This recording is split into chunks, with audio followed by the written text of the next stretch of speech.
नमस्कार दोस्तों, कैसे हैं आप सब। स्वागत है आप सभी का आपके अपने YouTube चैनल पर।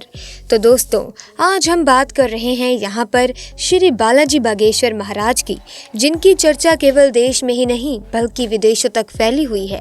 भारत के अलावा भी इन्होंने विदेशों में अपना दरबार सजाया हुआ है। बागेश्वर बाबा जो अपने कड़क अंदाज में बोलना शुरू करते हैं तो भक्त अपने आप ही आस्था में लीन हो जाते हैं। कुछ लोग तो रोना पीटना भी शुरू कर देते हैं। लेकिन इन सब चीज़ों के पीछे सच्चाई क्या है और क्यों लोग बाबा के सामने आते ही सब कुछ भूल जाते हैं? क्या सच में बागेश्वर धाम के पास दिव्य शक्तियां हैं या फिर इनका असली चेहरा कुछ और ही है? पुलिस ने सारी बातें जनता के सामने लाकर खड़ी कर दी हैं। ऐसे में इतने कम समय में बागेश्वर बाबा ने इतनी ज्यादा प्रसिद्धि कैसे हासिल करी और इनकी शक्तियों की क्या सच्चाई है? क्या वाकई में इनके अंदर शक्तियां हैं या ये सब कुछ पाखंड है? आइए जानते हैं। तो दोस्तों, सबसे पहले आपको मैं बता दूं कि बागेश्वर धाम सरकार का असली नाम धीरेन्द्र कृष्ण शास्त्री है। इनका जन्म छतरपुर के छोटे से गांव गढ़ा में हुआ था। इनका जन्म बहुत ही गरीब ब्राह्मण परिवार में हुआ था, लेकिन गरीबी के आलम में अपना बचपन गुजारने के बावजूद आज धीरेन्द्र कृष्ण स्वामी बड़े बड़े अरबपतियों को भी अपने दरबार में झुकाने की शक्ति रखते हैं। कहा जाता है कि धीरेन्द्र कृष्ण स्वामी हनुमान जी के परम भक्त हैं और 12 साल की छोटी सी उम्र से ही इन्होंने बालाजी यानी कि हनुमान जी की सेवा शुरू कर दी थी। इनका पूरा ध्यान भगवान की सेवा में ही लगा रहता था और सालों तक किसी तरह तपस्या करने के बाद धीरेन्द्र कृष्ण स्वामी को कुछ ऐसी शक्तियां प्राप्त हुई जिनकी मदद से आज ये सामने मौजूद व्यक्ति के बिना बताए ही उनकी परेशानी समझ जाते हैं और उसे पर्चे में लिख देते हैं। बागेश्वर बाबा ये तक समझ जाते हैं दोस्तों कि आप सच कह रहे हैं या फिर नहीं। इनके द्वारा लिखा गया एक एक शब्द 100% सत्य होता है, जिसका सबसे बड़ा प्रमाण यह है कि आज तक कोई भी इन्हें झूठा साबित नहीं कर पाया। असल में दोस्तों, होता यह है कि जिस किसी की भी अर्जी को बालाजी सरकार स्वीकार कर लेते हैं, उस व्यक्ति को या फिर उसके परिवार के किसी भी व्यक्ति को लगातार सपने में बंदर दिखाई देते हैं। और ये कोई मन की बनाई बात नहीं है दोस्तों। जिन सब की अर्जियां लगी हैं उन सब ने इस बात को स्वीकार किया है। हालांकि मीडिया वालों को कहाँ लोगों की बातों पर विश्वास होता है, वो तो सब कुछ अपनी आंखों से देखना चाहते हैं। इसी चक्कर में बहुत से मीडिया वाले भक्त बनकर भीड़ में इकट्ठे हो जाते हैं, ये देखने के लिए कि इनके दरबार में होता क्या है।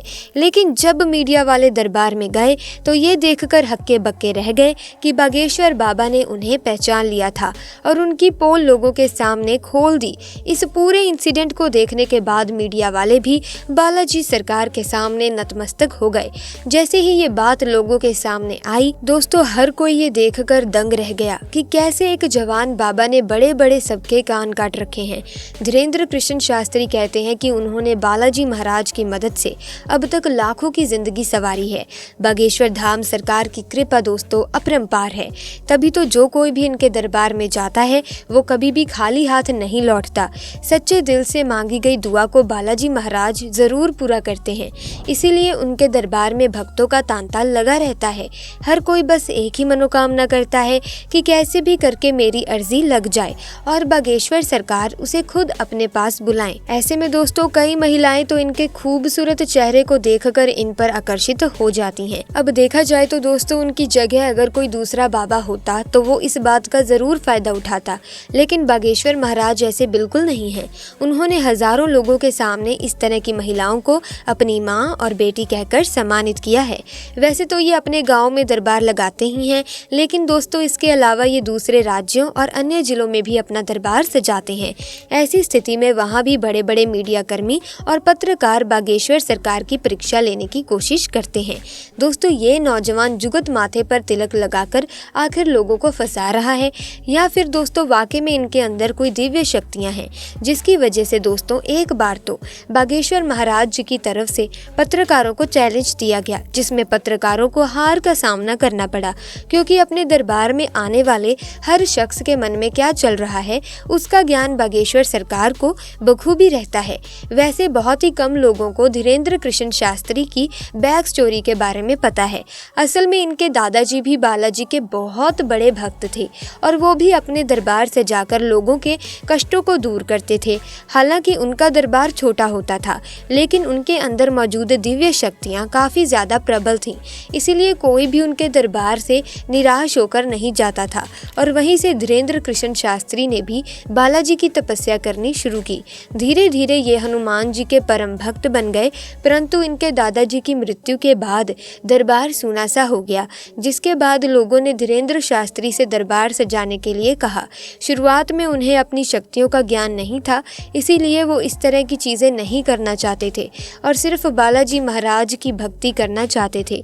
लेकिन फिर जैसे जैसे धीरेन्द्र शास्त्री के अंदर की शक्तियाँ बढ़ने लगीं, वे लोगों की बातें पहचानने लगे और एक टाइम ऐसा आया जब उनके अंदर भी अपने दादाजी की तरह ही दिव्य शक्तियाँ आ गईं और अपनी शक्तियों की वजह से गाँव में रहने वाला एक साधारण बालक आज पूरी दुनिया में बागेश्वर धाम सरकार के नाम से प्रसिद्ध है।